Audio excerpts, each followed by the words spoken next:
Question numéro 7.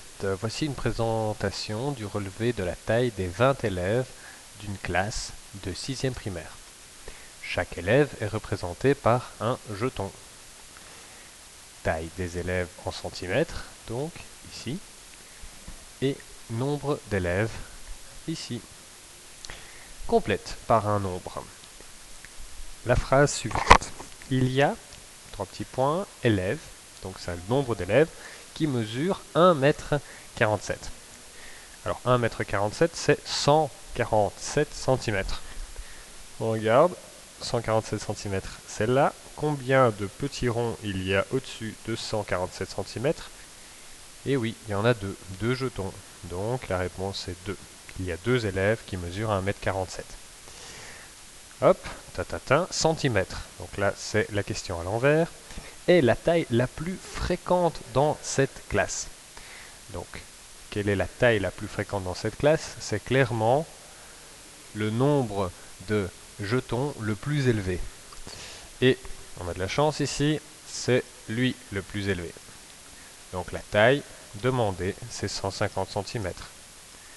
150 cm est la taille la plus fréquente dans cette classe. B. Quelle est la taille moyenne des élèves de cette classe? Alors, taille moyenne. Il faut écrire toute la démarche et tout est calculé étape par étape. Pour calculer une moyenne, on doit additionner le tout et diviser par le nombre d'élèves. Donc, d'abord, on calcule le nombre d'élèves. C'est très simple, il suffit de calculer le nombre de jetons qui sont représentés sur ce petit schéma. Alors, 3 plus 2, 5, 5 plus 5, 10, 10 plus 4, 14, 14 plus 2, 16, et 16 plus 4, 20. C'est le nombre d'élèves de la classe. Donc, 20 élèves. Maintenant, pour calculer la taille moyenne de ces élèves, on doit regarder ici.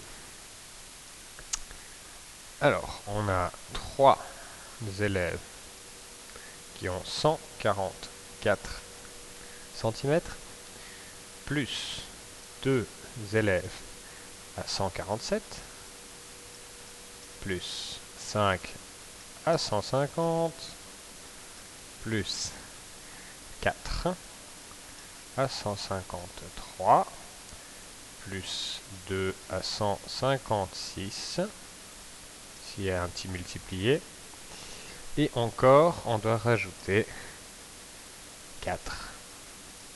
10 fois 159. Et tout ça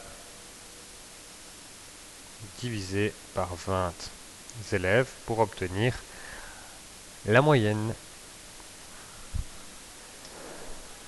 Et la réponse est 151,8 cm.